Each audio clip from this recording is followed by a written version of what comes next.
Good afternoon and welcome to the 6th flight test of Starship. It is currently 3:25 p.m. Central Time at Starbase, Texas, and it has been just 40 days since our last launch of the world's biggest rocket. We're targeting our first afternoon Starship liftoff just 34 minutes from now, and that will occur at 4 p.m. Central Time. Now, this timing will bring us daylight views of the ship splashing down on the other side of the world. I'm Kate Tice, Senior Quality Systems Engineering Manager here at SpaceX. And I'm Jesse Anderson, a Senior Structures Engineering Manager, and we are joining you live from SpaceX Hawthorne. On Flight 5, we promised you maximum excitement, and Starship delivered in what had to be one of the most memorable moments in my time here at SpaceX. Same. Like so many of you, we were in utter shock as we watched that historic booster catch unfold, and we're back today to try and do it all over again. As Kate mentioned, it's been just over a month since Flight 5, making this our quickest turnaround yet between Starship flight tests. Our ultimate goal is to get that turnaround time down to hours. Following Flight 5, the SpaceX team went to work, immediately implementing lessons learned into the vehicle and tower's hardware and software systems for Flight 6. This is what rapid iteration looks like. We gather real data from these test flights and turn around and fly again as soon as possible. This is the process that is bringing us the rapidly reusable Starship that will soon be taking us to the Moon and Mars. Flight 5 proved that we can safely bring the booster back to the launch tower, which is a key factor in driving rapid reusability, and land ship with a high-precision splashdown in the Indian Ocean. We'll be taking you through today's test objectives in just a moment, but first, let's check in with Dan, who is on the ground just a few miles from the pad at Starbase with the best views. How's it going, Dan? Hey, Jesse, it's going fantastic. I got a couple hundred of my best friends out here ready to watch this launch and hopefully another catch today. But welcome everybody back to Starbase for another Starship launch. I'm Dan Hewitt. Got Launch Control Center right behind me, tower just about 6 miles over that shoulder. It has been a pretty quiet countdown. Not a lot of chatter on the loops right now as we are into prop load, and we are counting down to the very top of our window at 4 p.m. Central Time, so just about 32 minutes from now. Right now, the range is projected to be clear by then. We've got our assets out there making sure land, air, sea, everything around the launch pad and then our flight path are clear before we give the final go to liftoff today. We got through the weather poll. Everything was looking great. A little breezy today, but well within our constraints for both launch and catch criteria. And as you can tell, we're loading propellant onboard the vehicle. You can see those white frost lines starting to tick up as we're putting the cryogenic, the liquid methane, and liquid oxygen out to both of those vehicles. The ship prop load started at about T-minus 49 minutes, and then the booster followed just a couple minutes after at about T-minus 41. We're almost halfway full on ship, just about a third on booster. Those are both going to continue until we're about 3 minutes, 20 seconds before liftoff on ship. And then the booster is going to close out at about 2 minutes and 50 seconds. So we pretty much are loading up right to that last possible minute, keeping it as dense and cold as possible, and then getting off the launch pad. The countdown startup sequence, everything will look very familiar if you watched Flight 5, assuming you did. But you're going to see the engines start to ignite at about 3 seconds before liftoff. They're going to start up in 3 different groups. First, those center 13, then 15 of that outer ring, and then those final 5, bringing all 33 Raptors online. After that, we'll see about a second later, and then it'll lift off, so a couple seconds from first light until motion. As usual, we can hold at T-minus 40 seconds if we have any last-minute issues to clear, anything with the range, anything that triggers on the vehicle. And if we pass T-minus 10 seconds, the deflector fires, and then we scrub, then we're done for the day for at least 24 hours. But weather is fantastic, light breeze, no clouds in the sky. Not tracking any hardware constraints to launch today. If we're not able to get off the pad, though, we've got opportunities throughout the week. Could be 24 to 48 hours later. But everything looking great. I'm excited to be able to see another one of these get off the pad. Check back in with everybody in just a couple of minutes. Back over to Jesse and Kate. Awesome. Thanks, Dan. Now, you could see those 2 towers in the back there in the distance at Starbase. Starbase is really coming along just as rapidly as Starship itself. That second launch tower will be coming online next year, and it will allow us to increase our flight cadence and test even more frequently. And just a few kilometers away from the 2 towers, our cutting-edge 1 million square foot Star Factory is nearing completion with the goal of producing hundreds of ships a year. Yeah, that might sound crazy, and that's because it is. If you can imagine a future where we are flying and catching a fleet of boosters, which is the lower portion of the vehicle, that fleet is actually pretty small compared to the potentially hundreds of ships, the uppermost portion of Starship, that will be flying in that future vision. Yeah, exactly, Kate. Those ships will be staying in space for long duration missions to go to the moon or Mars or become tankers for refueling or any number of other uses. But the boosters will come back and turn around to launch the next ship. So in order to hit that production cadence of hundreds per year, we're rapidly building out Star Factory, which is our Starship production facility in Texas. And views of that Star Factory there. Now, this place allows us to move system integration work earlier in the build process, which means more efficiency, higher quality, and ultimately faster production. Starbase is an incredible place to be right now. There really is nowhere else in the world like it. You know, hint, hint, nudge, nudge. Now, what you might be hinting at is the good news is we are hiring. If you love what you're seeing, check out our openings at Starbase. On the engineering side, we're looking for vehicle design engineers across structures, propulsion, and integration. And if you're a hands-on tech, we're looking for integration technicians and welders that can help us hit our goal of building a Starship every 8 hours. And to do that, we need builders. Yeah, we're definitely going to need a lot of builders to get that down to just 8 hours. Right? Now, beyond that, in order to keep Starbase growing, we have all kinds of roles, from baristas to HVAC technicians to EMTs. So chances are, if you're looking, we have a place for you. Visit SpaceX.com/careers to see all of our openings. Every role is critical to the future of Starship. With Starbase growing faster than ever, we can't do it without you. This place is where our future is being built, and that is a future that we are all very excited about. All right, let's dive deeper into the inner workings of Starship and learn more about this flying skyscraper. Starship features two major parts, the ship, which has 6 Raptor engines, and the Super Heavy booster, which has 33 Raptor engines. Now, just like flights 1 through 5, the current iteration of Starship is an experimental vehicle flying for development. And with a few planned upgrades, Starship will have 3 times the thrust of Saturn V at 10,000 metric tons of thrust, plus the added benefit of full reusability. Starship 2 will be capable of carrying more than 100 tons to orbit, and Starship 3 will be able to lift more than 200 tons to orbit.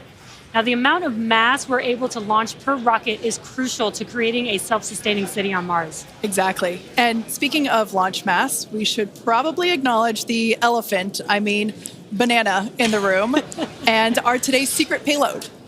Okay, so 2 things here. The first is, remember on Flight 5, we had a giant Mechazilla decal where the banana is today. And there you can see that on your screen. Now, that decal is 3 feet tall, which might be hard to tell looking at it on the ship right there, which is why we have a full-scale reproduction of that decal here with us so that you can see the size compared to humans. Yeah, it is bigger than you think it is. Like Jesse said, it's 3 feet high, and this is full scale, just like the one that was on Flight 5. Now, it is hard to follow Mechazilla, but I do have one better. Bananas have been used for quick visual comparisons for quite some time, and our teammates thought it was time to bring the venerated yellow fruit to Starship. Today, we're flying Starship's first ever physical payload, which is, as you might have guessed, is a banana.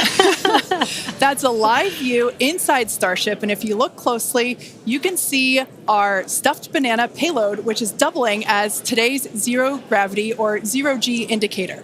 And while this payload will remain inside the vehicle at all times and will not be deployed today, it did give us a chance to do a test run of payload approval processes with the FAA. And that's something that we're hoping to do next year if we start flying our first Starlink satellites on Starship. Godspeed, banana.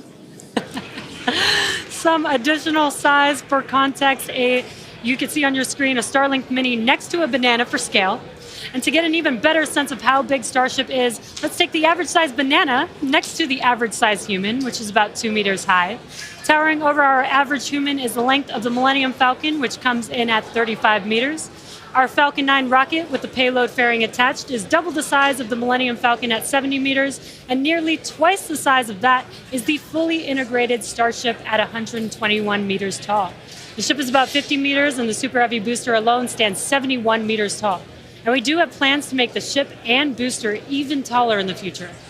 And yeah, it might be hard to imagine that because it's pretty big already. Now, Starship's first stage has a diameter roughly 2.5 times that of Falcon 9, and as you can see on your screen, with 33 much larger Raptor engines. I love this view. This is looking up at the aft end of Starship there at the engine bay. Now, moving up the rocket, the ship features 6 Raptor engines, 3 sea levels and 3 vacuum engines, which are optimized to operate in the vacuum of space. The ship is designed for vertical takeoff and landing on any hard surface, like the surface of the moon, for example. This ship is also outfitted with 4 flaps to help aerodynamically control the vehicle's attitude during atmospheric flight and enable a precision landing. To reach full reusability, the ship must survive re-entry not just once, but multiple times. It took the teams at SpaceX about 3 years to develop the heat shield on Starship, and development for improvements is still ongoing. The ship's heat shield is composed of thousands of hexagonal ceramic tiles designed to insulate the vehicle during atmospheric entry, where temperatures can be as high as 2,600 degrees Fahrenheit or over 1,400 degrees Celsius. The tiles are something we iterate on every flight test as we build towards a heat shield requiring no refurbishment between flights to unlock rapid reuse. And the teams have actually already begun testing the heat shield tiles in environments simulating Mars atmospheric entry conditions, which we'll see more of in just a few minutes. You know, slightly different than coming back to Earth. Just slightly different. And in between the first and second stages is our hot stage, which we saw in action on flights 2, 3, 4, and 5. So let's recap that last flight to understand what we accomplished and how that's changing for today's flight. On October 13th, Starship successfully lifted off at 7:25 a.m. Central Time from Starbase, Texas. A gorgeous sunrise ascent that was fairly quickly followed by the hot stage separation maneuver, which we see here, as well as on multiple previous Starship flights. The booster then performed a flip maneuver, boost back burn, and then we jettisoned that hot stage, which you see there. The booster then performed its boost back burn, which brought it back on a trajectory to the launch tower, back to the Gulf Coast. We can see here the booster descending through the Earth's atmosphere. It broke the sound barrier again as it was coming back through. Those Raptor engines relit, and then the moment that made us all lose our minds, the booster came back for a successful first ever catch by the chopstick arms back at the exact same launch tower that it launched from. It was insane. As you can see, we all went bananas. And you did too, probably. Thousands of distinct vehicle and pad criteria had to be met, and thanks to the tireless work of the entire Starship team, we succeeded on that first attempt. And while that all was happening, ship was continuing to coast towards the Indian Ocean. It executed an excellent coast, made its way down through re-entry, relit its engines, did that flip maneuver, relit its engines for landing burn, and then splashed down into the Indian Ocean. Now that whole flight test concluded, that splashdown 1 hour, 5 minutes, and 40 seconds after launch. Starship's 5th flight test was one of our most ambitious yet, and as we work to demonstrate techniques fundamental to Starship and Super Heavy's fully and rapidly reusable design. And I think I speak for all of us when I say that seeing the catch for the first time was an extraordinary moment for the entire SpaceX team. We've seen a lot of wild firsts here, but that was truly an epic moment in time. Yeah, we're not forgetting that anytime soon. Certainly one in the history books. Now, today's mission profile is very similar to Flight 5, but there are some differences that we've incorporated as we prepare for future reuse. About 20 minutes from now, Super Heavy will ignite its 33 Raptor engines and lift off from Starbase. About 2.5 minutes into flight, the booster will separate from the ship in a hot stage separation, and we've seen that occur on multiple flights, including flight 2, 3, 4, and 5. About 2 seconds after that burns, we'll jettison that hot stage.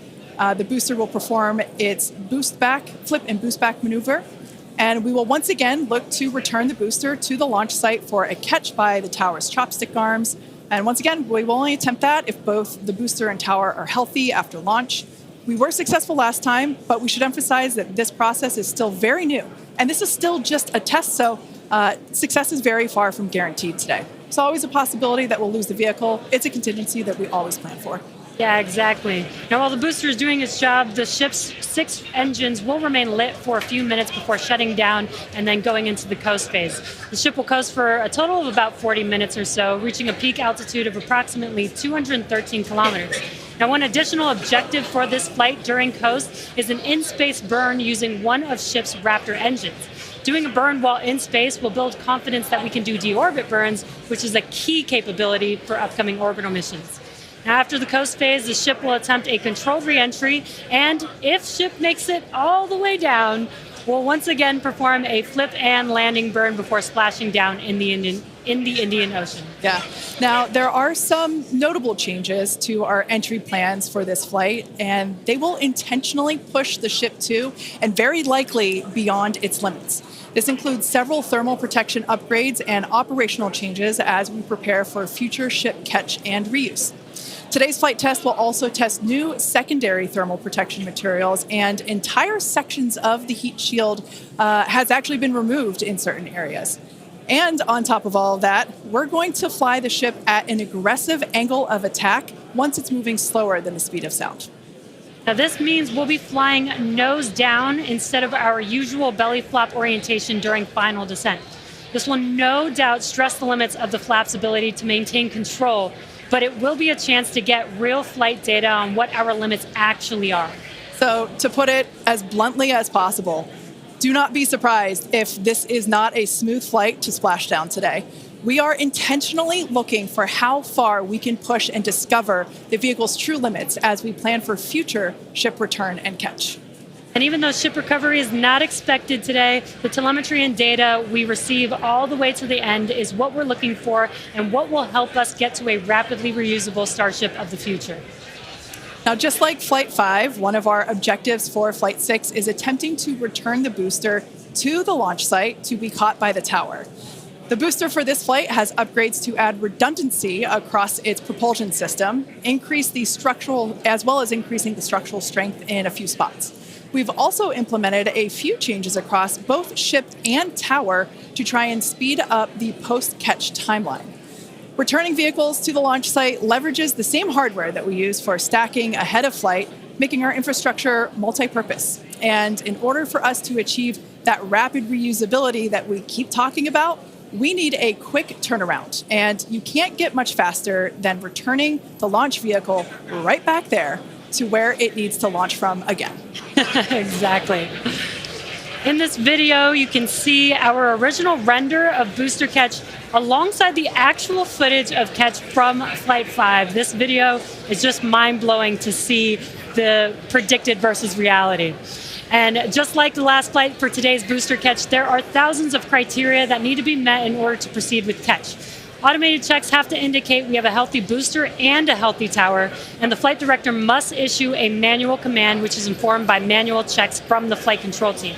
If this command is not sent prior to the completion of the boost back burn, or if automated health checks show unacceptable conditions with Super Heavy or the tower, the booster will default to a trajectory that takes it to a landing burn and soft splashdown in the Gulf of Mexico. I remember when we first heard the call out that tower was go for catch on Flight 5, and wow, I still get goosebumps when I think about that moment. Now, for today's test, just like Flight 5, we're only going to catch if everything on the booster and the tower checks out after launch. As always, we accept no compromises when it comes to the safety of the public and our team. And so to that end, the area around the pad and the flight path are cleared in advance. A lot of things have to go right in order to line up the booster catch. So if all criteria is met, we will attempt the catch, but there is a chance that we may not. Either way, we'll be getting tons of in-flight data, which is extremely valuable. Exactly. That first catch was pretty epic, though. So, like you, we'll be keeping our hopes high to see another one this afternoon. Now, Dan, you got to see it in person last time. Are you mentally prepared for a possible round two? I mean, probably not. That was pretty hands down the coolest thing I've ever seen. And the fact that we're going to do that every time now breaks my brain a little bit, but it was absolutely incredible. One of the unique aspects with Super Heavy coming back is it does generate a sonic boom. This is something commonly associated with reusable spacecraft. It's coming in faster than the speed of sound and then slowing down. It creates that pressure wave that builds up. And then when it reaches you on the ground, that rapid change in pressure is that quick thunderclap sound that you hear. Now, generally the only effect is that thunderclap sound. But if you're not expecting it, it's definitely going to get your attention, and we were able to hear it last time. The impact of, or how loud it is, changes pretty dramatically. And in this video, you can see as we were descending, and there was kind of that quick triple pop that you heard. Now, that was picked up from closer to the pad. Most people at our distance and further away, you're only going to hear one or two as they're happening kind of so on top of each other that it might just sound like one big bang. But as I said, that's something that's only associated with spacecraft being reused. We hear it with Falcon 9. We heard it during Shuttle, and looking forward to hopefully hearing it today. Just a quick status check, though. We're about 85% full on ship, almost 2/3 of the way full on booster, continuing to count down about 13 and a half minutes, a little under that, until we lift off today. But still looking good. I'll check back in with you guys in a few minutes. Back over to Jesse and Kate. Thanks, Dan. Yeah, I think Dan said it really well when it really does hurt the brain to think that this is going to be the norm, that this is just the beginning. Every one of these flights is a step closer to a fully operational Starship that will take us beyond Earth orbit. And with our pace of rapid iteration here, the Moon and Mars are not nearly as far in the future as you may think. In fact, we're planning to send Starships to Mars as soon as 2026. Which is when the next Mars transfer window opens, which is under 2 years from now. Now, you might be familiar with the Starlink logo, which you see there on your screen. It's an iconic representation of the Mars transfer orbit, also called the home and transfer orbit. This transfer window, or the time between the time when Earth and Mars are closest to each other, opens every 26 months and is only open for about 2 to 3 months at a time for a vehicle with Starship's power. Lining up a launch to Mars is similar to how we launch to the International Space Station, where we time the launches to match the station's orbit. If we didn't do this, we would need more propellant and more time to get there. So the first opportunity we have to fly Starships to Mars, we plan to go for it. These first flight tests to Mars will be uncrewed and will test the reliability of landing in tech. If those landings go well, the first crewed flights will soon follow after that. Right now, our flight tests are focused on proving out reusability of both Super Heavy and Starship. In 2025, we'll continue that focus while also potentially flying our first Starlink missions and demonstrate capabilities central to our role in taking astronauts to the moon as part of NASA's Artemis program. Starship will be used to land astronauts on the lunar surface on NASA's Artemis 3 mission, which will put the first humans on the moon since 1972. One key capability will be the ability to refuel Starship on orbit, which you can see there on your screen, with a Starship prop tanker docked with a fuel depot. Next year, we're planning to test this capability by launching 2 Starships and having them meet up to transfer tons of cryogenic propellants. Now, when the time comes to land on the moon, Starship will link up with NASA's Orion spacecraft in lunar orbit, where astronauts will transfer over for their descent. Now, once on the lunar surface, they'll ride the elevator down in their Axiom EMU spacesuits from Axiom Space and leave the first footprints on the moon in more than half a century, kickstarting humanity's mission to establish a sustainable presence there. And coming soon to a moon base alpha near you, Starship Enterprise Edition. That is so exciting, and all the advancements that are going to come in order to enable all of that. Now, our rapid iterative development approach has been the basis for all of SpaceX's major innovative advancements, including Falcon, Dragon, and Starlink. Today, we're testing hardware and systems, and we need to know how they perform under the most extreme conditions. And what's more extreme than the flight environment? We'd much rather find the bugs and limits now during testing than later on when there's more on the line.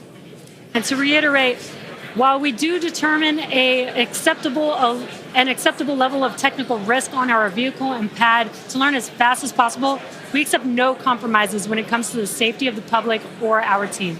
So all of that to say, this is only the 6th of many future flight tests of Starship before it becomes fully operational. And we tend to do our testing out in the open, just like today. And that means people sometimes see when our hardware doesn't perform as we planned during that testing. And that's okay, because this is exactly what we are testing for, to physically see if hardware performance matches what we expect it to do or not. Even more with today's test flight, where we're purposefully pushing the ship beyond its limits. Starship development is also being aided by Starlink space-based connectivity. You might remember the Starlink panels that are incorporated into Starship, and you can see them there on your screen, those rectangular panels on Starship's nose cone. Starlink brings us the epic views in space and on re-entry, and also helps deliver us critical flight data engineers need to continue development. Yeah, Starlink continues to help us push the limits in space in the short term by providing great views and real-time data on our next few flights, particularly through re-entry, which spaceflight veterans know that is historically a period of blackout for all communications within spaceflight. Outside of Starship, Starlink has helped people across the globe, particularly in rural and remote areas that have been underserved by traditional broadband internet. Yeah, and soon, Starship will deploy our next generation Starlink satellites, which will continue to increase our capability to connect even more people with high-speed internet all around the world and beyond. Now, as we continue to prepare for our next several flight tests, we recently performed a cryo-proof test of the Starship for Flight 7, our first operation with a vehicle debuting a number of major milestones. The ship has been stretched to make room for larger propellant tanks, increasing the propellant capacity from 1,200 tons to 1,500 tons. The forward flaps also got a redesign. They have shrunk in size and they also shifted in location, and both of these things will help better protect them during entry heating while still providing control. There's also a wide range of upgrades that will make the vehicle more reliable, adding redundancy to and the ability to operate for longer durations in space. One unique aspect of a trip to Mars are the different conditions ship will see when entering the Martian atmosphere. Now, it's difficult to simulate Mars's atmosphere when re-entering on Earth, so we've been testing a variety of heat shield materials inside a specialized plasma jet chamber at the University of Illinois Urbana-Champaign, where we're able to more closely simulate Mars's 95% carbon dioxide atmosphere. Aside from looking awesome, this is important testing. The intense heat of entry will cause the CO2 to break down into its base elements, exposing Starship to atomic oxygen, which increases surface heating and can cause materials to oxidize or start to break down. Spacecraft entering over Mars encountered more than twice the amount of atomic oxygen at their peak when compared to Earth, and that is certainly a unique challenge. As we continue to test, we'll learn more about what makes a great heat shield for Mars.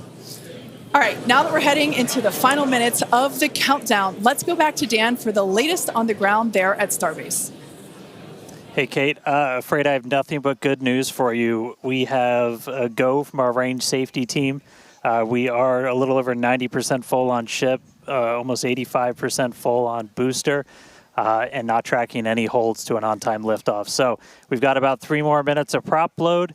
As long as the range stays clear, we don't trip any other holds, we might blow right past that T-minus 40-second mark and lift off right at the top of our window at 4 p.m. Central. So toss it back to you guys one more time, but fun part about to start, we are, a little under 6 minutes away from launch. All right, so we are continuing to progress now at 5 minutes and 43 seconds until liftoff. Now, once we pass the T-minus 40-second mark, a number of events are going to occur in rapid succession. The ground spin and ignition systems will come up to flight pressure, and the ship will go on to internal power. And then after that, the quick disconnect, or what we call the QD arm lockout, is removed in preparation for retraction shortly after T0. And once we pass the T-minus 40-second mark, we still have the ability to recycle the count under certain conditions back to T-minus 40 seconds and then hold there to assess what happened and if we can proceed again to T0. Exactly.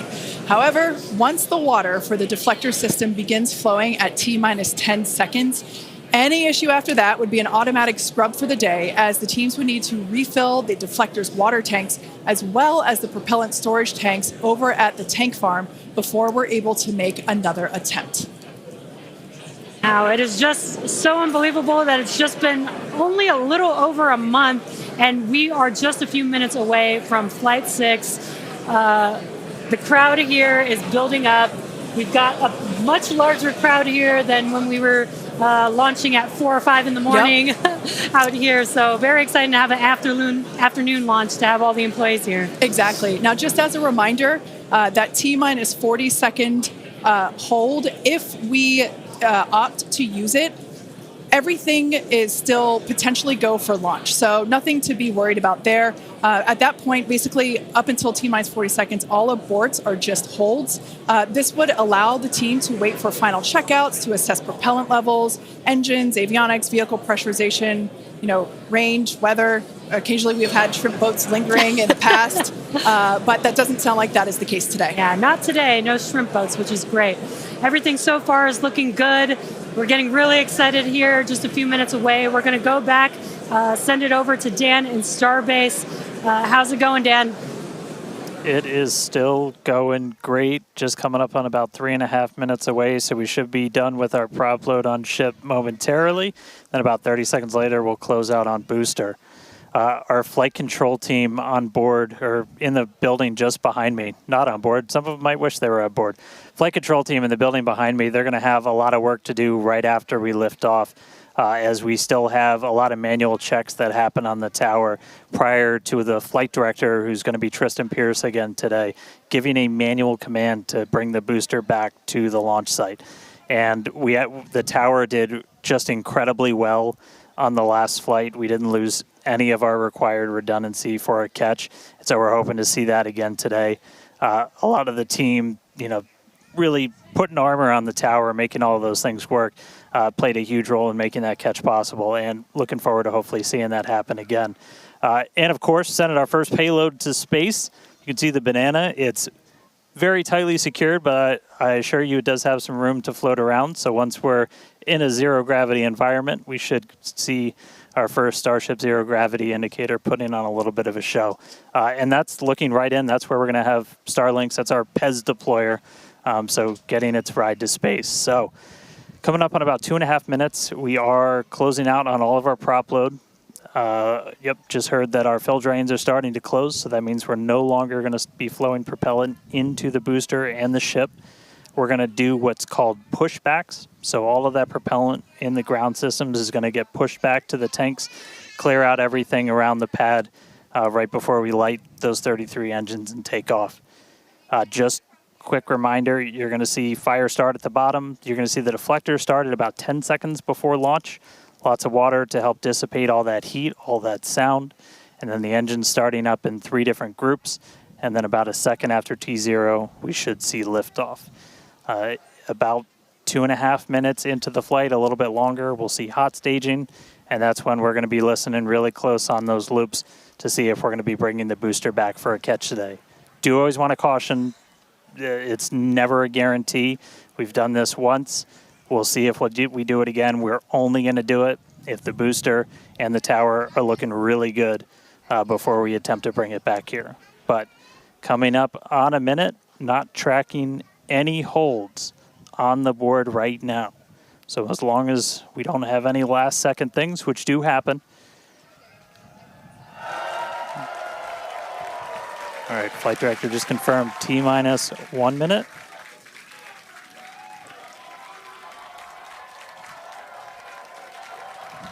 Key moment to look at in 10 seconds, that T-minus 40.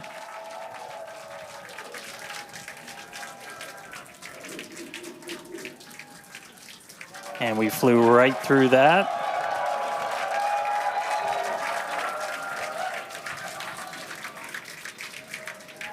Flight directors go for launch. All right, we're now T-minus 20 seconds until liftoff of Starship Flight 6. This will mark our second attempt to catch the Super Heavy booster at the launch tower, as well as 10, 9, 8, 7, 6, 5, 4, 3, 2,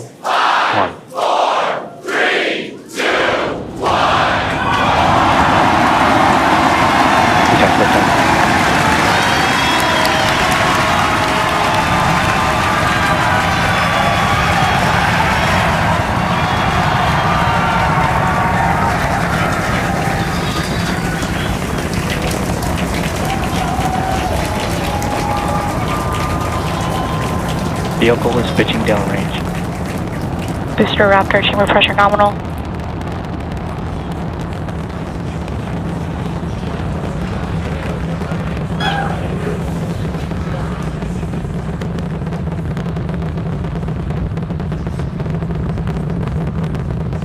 Booster and ship, avionics, power, and telemetry nominal.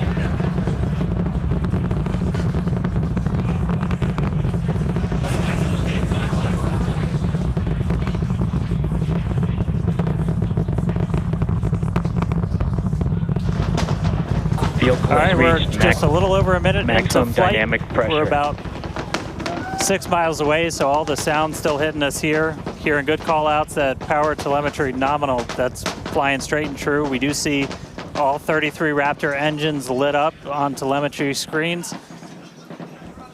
At this point, we've passed through that point of maximum aerodynamic pressure, that max Q. Now coming up in just a little over a minute from now is going to be hot staging. So we're going to see the 6 engines on the ship ignite while still attached to the booster. Just before that, we'll see all but 3 center engines on the booster shut down. In what we call MECO, it's most engines cut off instead of main engine. And so while we continue to watch it go up, a lot of our flight controllers looking at all the systems around the tower. Again, we have to send a manual command. Just about 30 seconds away from hot staging.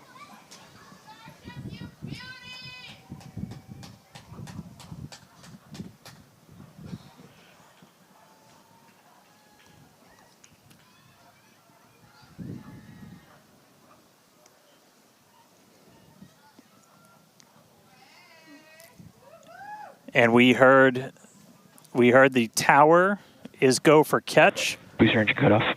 The return flag is set for true. Ship engine startup. Stage separation. All right, hot staging confirmed. Booster 6 out of boost 6 back lit on the ship. Booster boost back going. We heard that we are go for catch. Kate, Jesse, take out the views. Hopefully I got a booster coming home real soon. Wow, from our view here, Dan, great views of planet Earth behind that super heavy booster. Right now it is performing the Ship boost chamber back pressure burn. nominal. Good news there, telling us that the pressures inside the ship are good. That is the second stage or the upper portion of the vehicle. Follow along with the telemetry on the bottom of your screen. Yeah, booster is currently, super heavy, is currently in its boost back burn. This boost back burn, Avionics, power, and telemetry nominal. this boost back burn lasts just a little bit over a minute. So we've got a little, approximately 30 seconds left. We've had shutdown of that boost back burn. Up next will be hot stage jettison. The view from the camera on the left, or from the booster on the left-hand side of your screen, and then tracking cam there on the right-hand side of your screen. We'll see those grid fins. Booster offshore divert. And we can also see that the hot stage has been jettisoned. Yes, visual confirmation of that there on your screen, which is great. Now the next Starship is following a nominal trajectory. The next step for booster is going into that landing burn. Again, it'll light up 13 of those engines and then pare down to 3 engines right before booster catch. All right, now just real quick, we did hear the call out, booster offshore divert. Unfortunately, that means that we are no-go for the catch. As we said before, both the tower and the vehicle, as well as the operators on console, have been actively evaluating the commit criteria for that return to the launch tower. And unfortunately, we did not have a pass on those commit criteria. So we are no-go for tower catch. And we did mention that we're constantly evaluating the criteria for catch. There's a lot of things that need to go well in order to line that up. Unfortunately, today we will forego booster catch today. But what you're seeing on your screen is ship currently making its way towards the Indian Ocean, still looking good so far. Exactly. So views there of the booster on the left-hand side of your screen, views of the ship on the right-hand side of your screen. Now, we said before that it was not guaranteed that we would be able to make a tower catch today. So while we were hoping for it, like we said, it was pretty epic on attempt 1, but the safety of the teams and the public and the pad itself are paramount. So we are accepting no compromises in any of those areas. Exactly, and we're still going to get a lot of good flight data with booster even, but especially with ship. Again, we have an additional objective today to do an in-space relight of a Raptor engine, which again will help us set us up for being able to do deorbit burns, which is ship chamber pressures are nominal. Which is important for orbital flights. And what you're seeing on your screen is a view from Super Heavy as it's making its way back down to Earth. Yeah, once again, we are attempting an offshore landing of the Super Heavy booster. So we have seen this before, and it is still very fun to watching it come down for a soft splashdown off the Gulf Coast of Texas. We can see it there re-entering. We saw earlier those grid fins. There are 4 hypersonic grid fins. Oh, we can see that the landing burn has begun on the Super Heavy booster. And same pattern, 13 engines will light, gone down to 3 just as we expected. And what an incredible view of splashdown that we got today of Super Heavy. Yeah, I'm sure the buoy cam views will be pretty awesome once again. So we'd like to confirm a water landing once again for the Super Heavy booster. Congrats to the SpaceX team for making that milestone as well. Now, ship continues to look good. We can see that it is, while all of that was happening, the crowd here in Hawthorne continuing to react to all these amazing views that we're getting. The next milestone is... Starship is in terminal guidance. Great news there. Starship terminal guidance, referring to what we see here on our screen, the upper stage, at about 8 minutes, 35 seconds or so, we have ship engine cutoff, which will be the cutoff of the Raptor engines.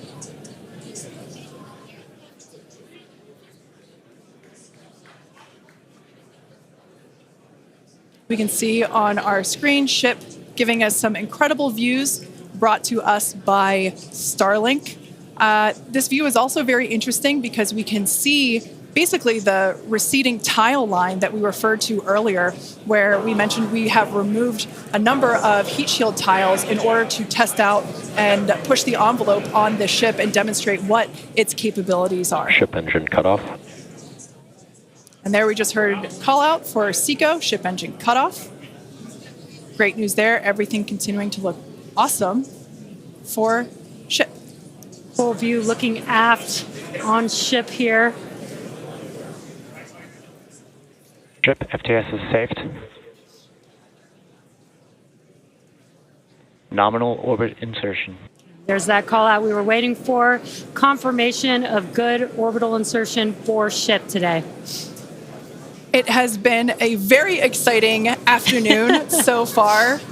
We'd like to send it back over to Dan, who can give us that live view experience. Dan, once again, are you okay after witnessing another Starship launch? Yeah, totally fine. You guys have to be jealous. This is the only way to do this. This is fantastic. No, it was really cool to see it lift off 33 out of 33. Didn't go for the booster catch today. Initially, we were good, and then we tripped a commit criteria and did the offshore divert. So we went and did that water landing, as everybody saw. We'll dig into it a little bit more, but again, we've done it once, we've now done it twice. We're going to keep trying to do it, as this is just a core capability of Starship and what's going to make it so incredible. There's a lot left. We're just about almost 10 minutes into this flight, so about 50 plus minutes still to go. Ship nominal orbit, so it's on its way around the planet. It's going to attempt to do an in-space burn. We're going to light one of those Raptor engines, the sea-level ones in the middle, just to help demonstrate that we can relight in that microgravity environment. Really critical for deorbit burns as we start to do some orbital missions in the not-too-distant future. And then following that, we'll see a ship entry maybe a splashdown. As you guys said, we're really going to be pushing ship on this one. We're pretty much intentionally putting it in places where we expect it might not do so great, and all that's to try and help us learn, see if we were a little too conservative, and then maybe that opens up more capability for when we start catching them. But I'll check back in with everybody in a little bit. I'm going to tune in and watch the ship fly around planet Earth, and hopefully we see it re-entering in the not-too-distant future. Back over to you guys. Thanks, Dan. Development testing, by definition, is unpredictable, which we saw with Super Heavy splashing down in the Gulf of Mexico today, but that is exactly why we test. As is standard for these tests, the area around the pad and along the flight path was cleared prior to launch, and we expect the road and beach to remain closed until further notice. Yeah, testing development flight hardware in a flight environment is what enables our teams to quickly learn and execute design changes and hardware upgrades to improve the probability of success in the future. Please do not attempt to approach the booster in the water for your safety as well as for that of our team that will be working on recovery. Now, we are going to continue though. The mission is not done. Exactly. The mission's not over. Ship is still coasting, but it has been nonstop since liftoff, and with the booster having completed its job for the day, we are going to take a short break for the next 35 minutes or so while ship continues to coast before re-entry. Now, as with previous flights, Starlink may enable us to talk to the ship through re-entry with no communication blackout. Now, we are still testing Starlink during this phase of flight, so nothing is completely certain. Yeah, so if we do have views, we will be sure to bring those to you live. And of course, one of those views include that of our, as we said before, surprise payload, the Banana. And we are looking forward to it. So we're going to come back in a few minutes, around T plus 35 minutes. Yeah, exactly. Views or no views, we'll see you back here at T plus 40 minutes for our coverage of Starship's re-entry, flip maneuver, landing burn, and hopefully see a splashdown.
And we are just about 35 minutes into today's flight test, continuing to get some live views from Starship itself as it continues to make its way around the globe. We are coming up on what we will hopefully see is our in-space relight demonstration. This will be firing up one of those 3 sea-level Raptors on the very aft end of the ship and essentially reigniting it while we're in that microgravity environment in Earth orbit. We had attempted this once previously on Flight 3, but ended up skipping it when we had some attitude control issues with the ship. And we are on the dark side of the planet right now, so views are going to be a little bit dark, but hopefully we see some engine light come on as we do this relight test. This is a pretty critical capability for doing deorbit burns. This is not a deorbit burn. Want to stress that we're on a trajectory where if we didn't fire off the engine at all, we are definitely coming home. Ooh, seeing some thunderstorms down on the ground. That's pretty cool. But this is not a deorbit burn. If we didn't fire this engine, we're on a intentional suborbital trajectory. So no matter what, we're coming in over the Indian Ocean.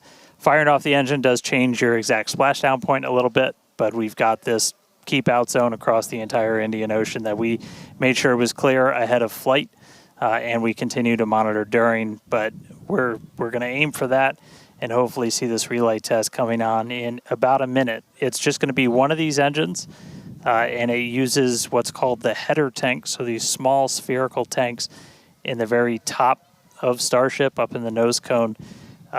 They don't require nearly as much gas to pressurize as your main tank, so they're really useful for any in-orbit maneuvers, and then for landing burns. So if we make it to a landing burn today, we'll be using them for that as well. So we should be coming up in just about the next minute. Should be under a minute now away from that expected ship burn. And again, we've relit Raptors pretty frequently. We just did it with the landing burn and that boost back burn on the booster, and we've done it on ship landing burns. We just haven't done it in this microgravity environment where your propellant management and a lot of other things are different, as you're not weighed down by the force of Earth's gravity.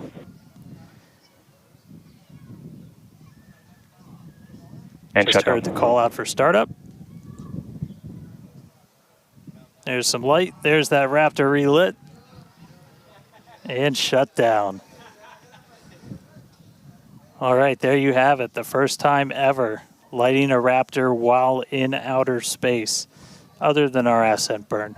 So really cool to see that relit. That's a pretty critical capability that we're going to need when we're doing orbital missions in the not too distant future.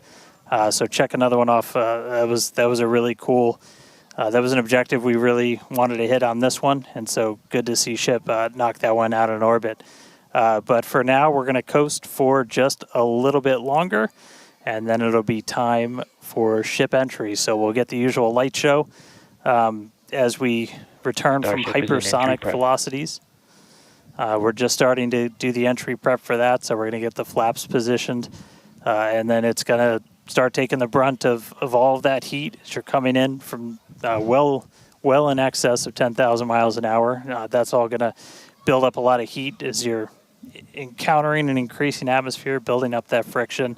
And we're going to see how the tiles fare. We've also got some pretty cool tile experiments that we'll talk about in a little bit. But coming up real soon, ship re-entry, successful relight, and we'll start this entry part soon.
Starship is at 100 kilometers altitude.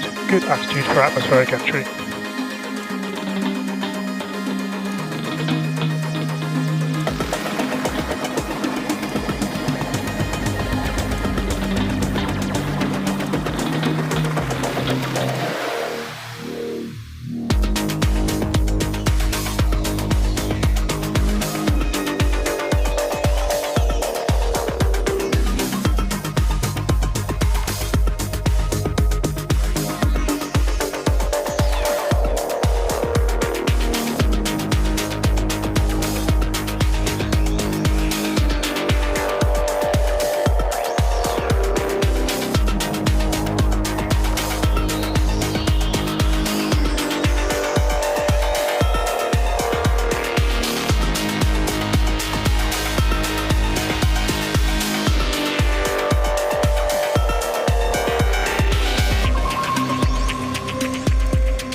Welcome back to Starship's 6th test flight.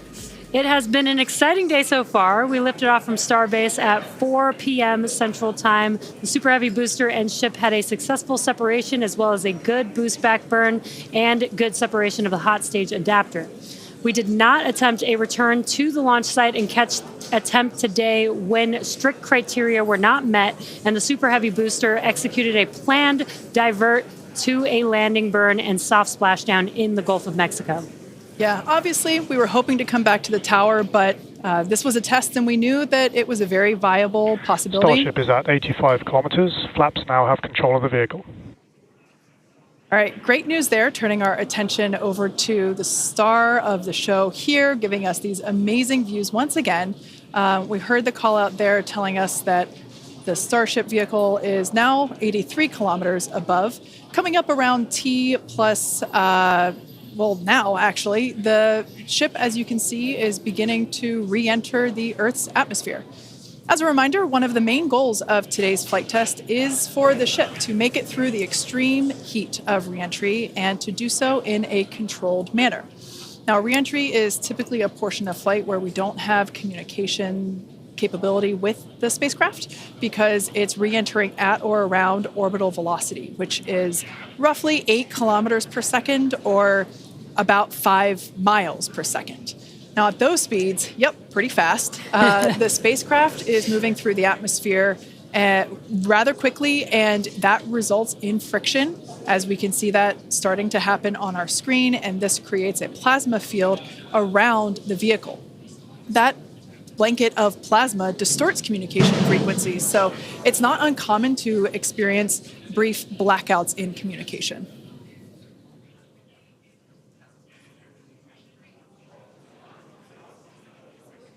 Starship is approaching the peak heating phase of entry.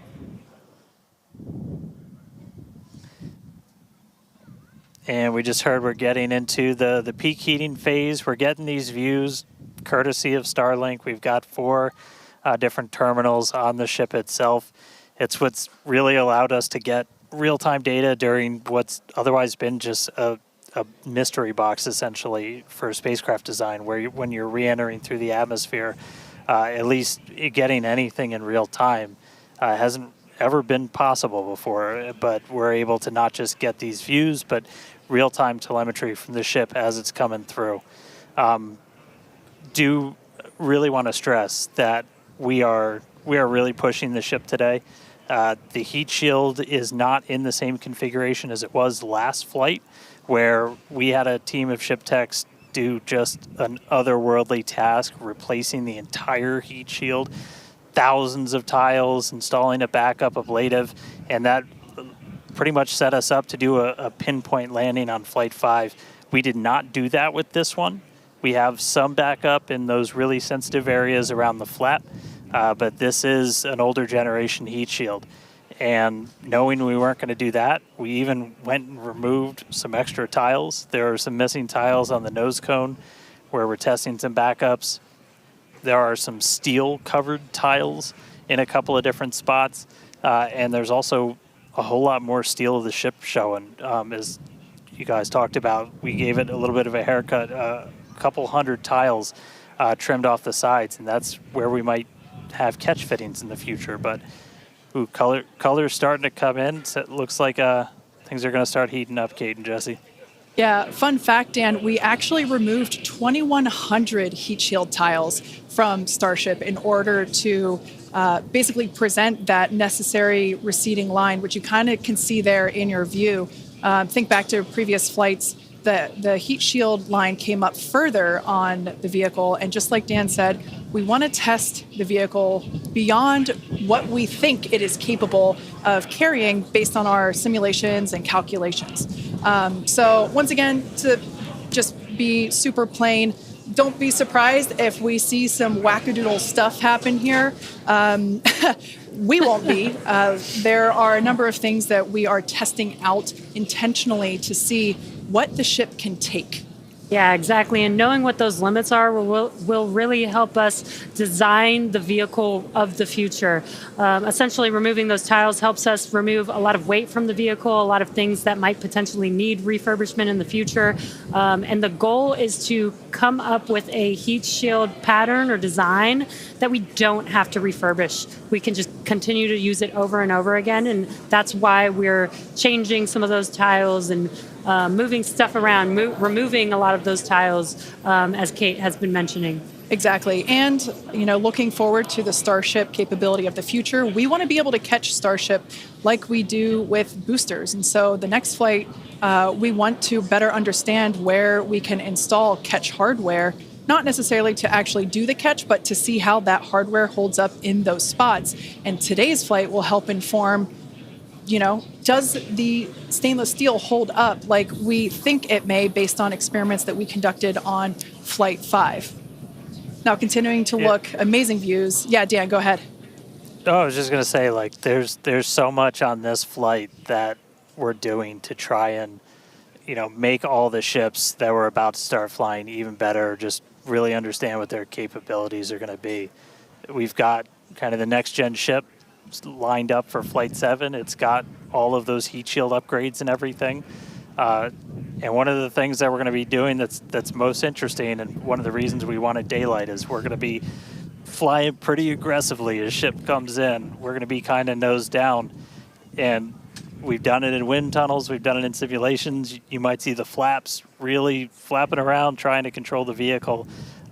We're betting we might have a little bit more capability than we think in just the analysis, but always a chance that bet doesn't pay off.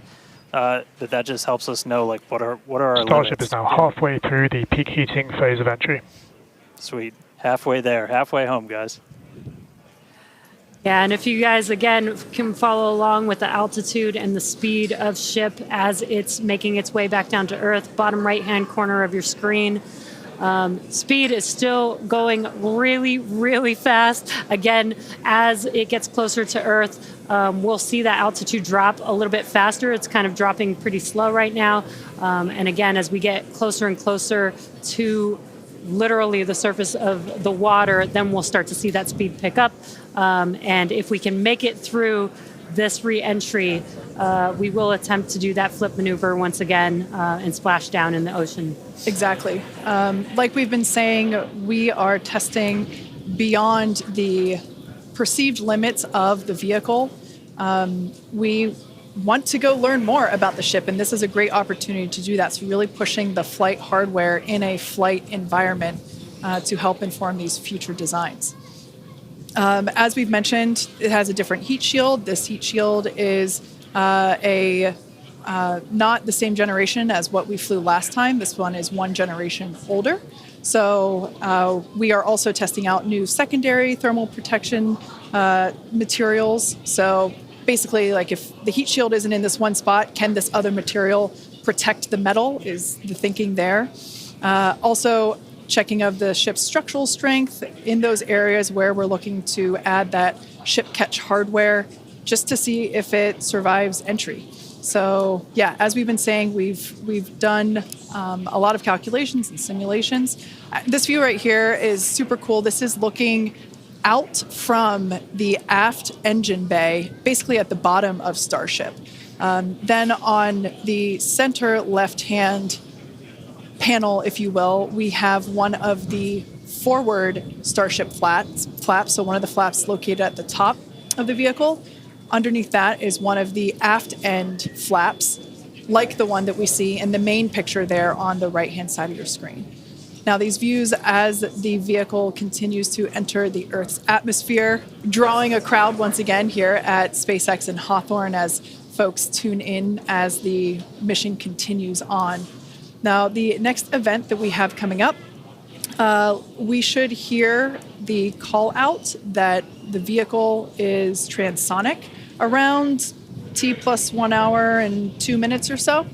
That means that the vehicle is traveling near the speed of sound. We say near the speed of sound because there are certain parts of the vehicle where airflow is going faster and other parts where it's going slower. So it kind of teeters there on the brink of the speed of sound. So once we have equal flow on all parts, then we'll hear it's subsonic. Yeah, and almost real quick, almost a reverse of, I'm sorry, Jesse, almost a reverse of before. We see the Earth starting to come into view. We've got sunrise there over the Indian Ocean. So this is going to look different from any of the re-entries we've had before. And it was specifically so like we get as much daylight as possible to see how ship does this.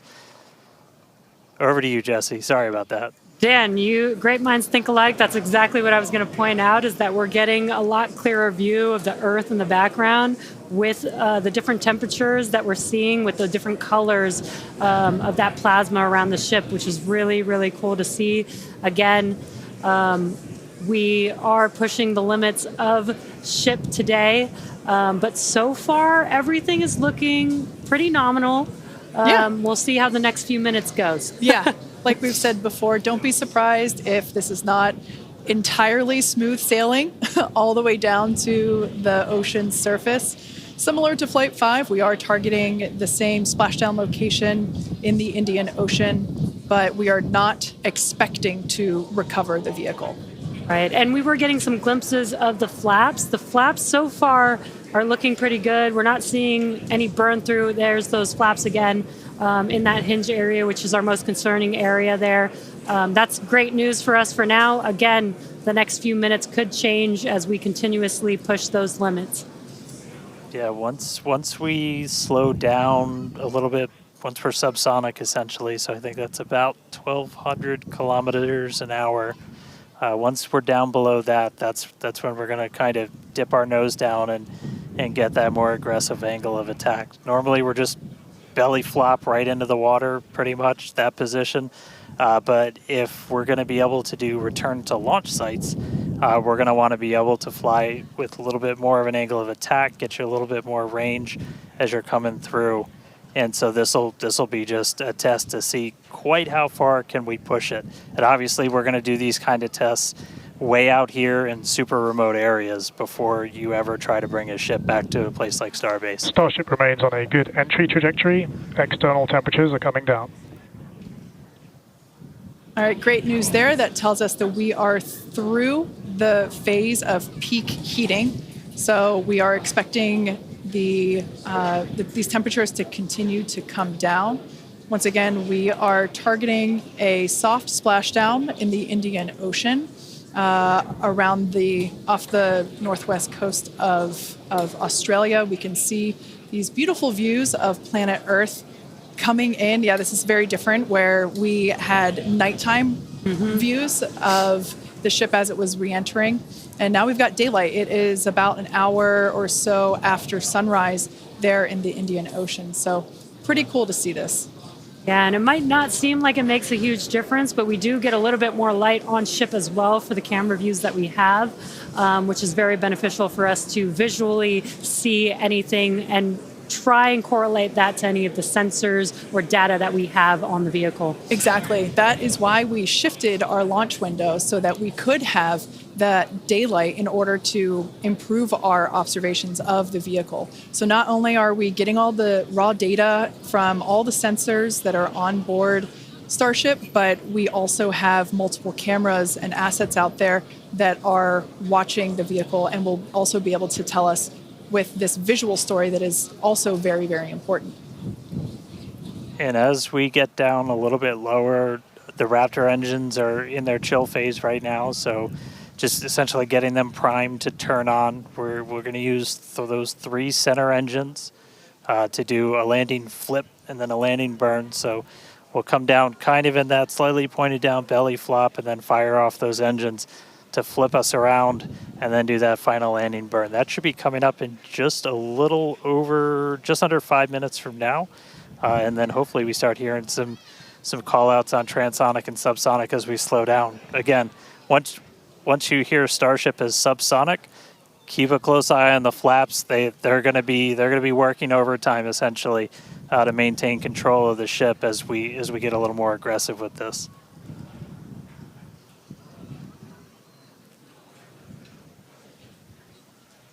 We can see that we are beginning... Starship has passed maximum entry dynamic pressure. All right, great call out there. But we can see on this view here that we do have some heating there on that looks like one of the forward flaps on Starship. This is to be expected. We knew that the vehicle would perform differently than what we had seen on Flight 5. This is actually really good data because it tells us what parts of the vehicle at this, what will soon be a higher angle of attack once we drop down below the speed of sound. We'll have a higher angle of attack, meaning we're going to be flying nose down, basically. So yeah, this is good news, but we can actually, looks like that heating is starting to cool off there. Yeah, it's a little burn through. Again, it is important to note when we start seeing that through the ship's descent as well. So like Kate was saying, we're getting some really good data here. It looks like the other flaps are doing a little better than the one that has a little burn through, which is some good news. Again, constantly watching. We've got a couple minutes until we're expecting to make it all the way back down to Earth.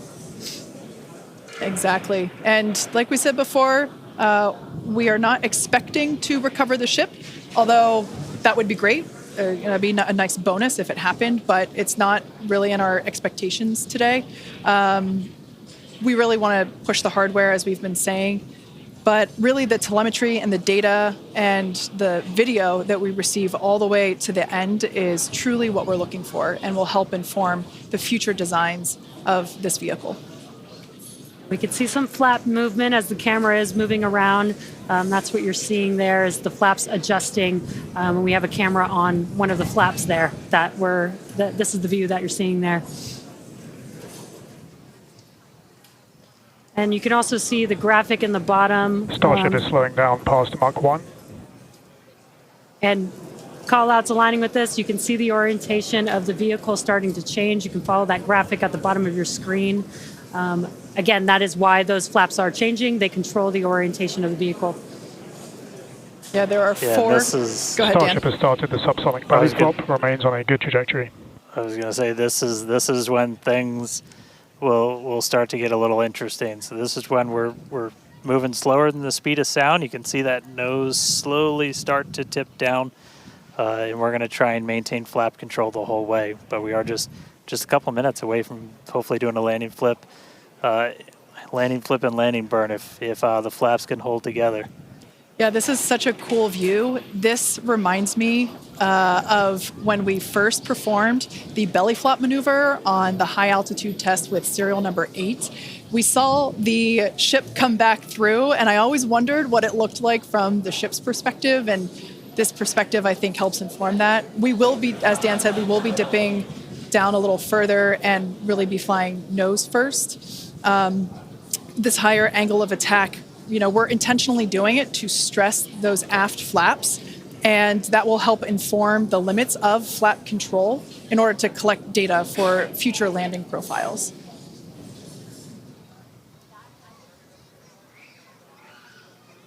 I mean, we're looking good so far. We've just got about 5 kilometers in altitude to go.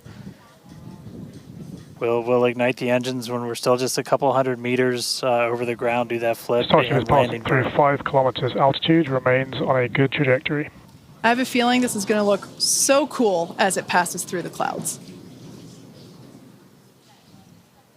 Obligatory shout out to the entire avionics team on Starship. And there's that nose down orientation.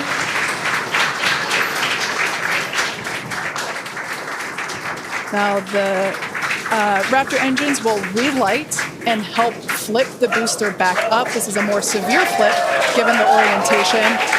The engines will shut down prior to the vehicle making impact with the water.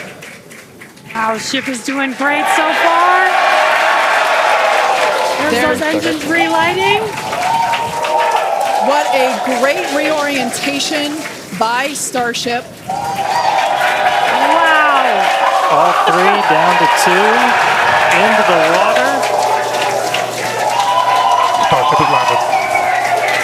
Wow. And we have ship splashed down in the Indian Ocean. Some awesome buoy cam action here. Daylight views. Incredible. We really pushed the limits on shipping and made it all the way back down to Earth. I am shocked, to be honest. I think many folks are.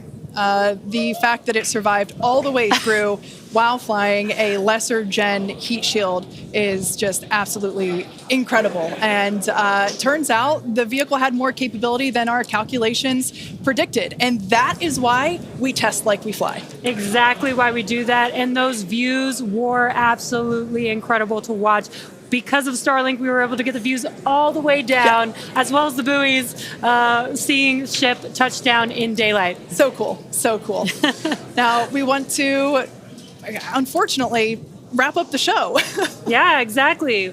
We'll say congratulations to our teammates at SpaceX and to everyone who supported the Starship program. And thank you to all of our future customers for your support.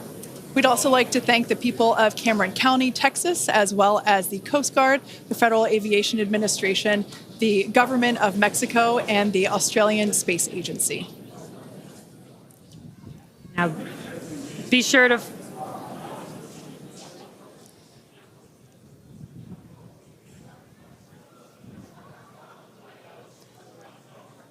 Hey guys, I could take it from here.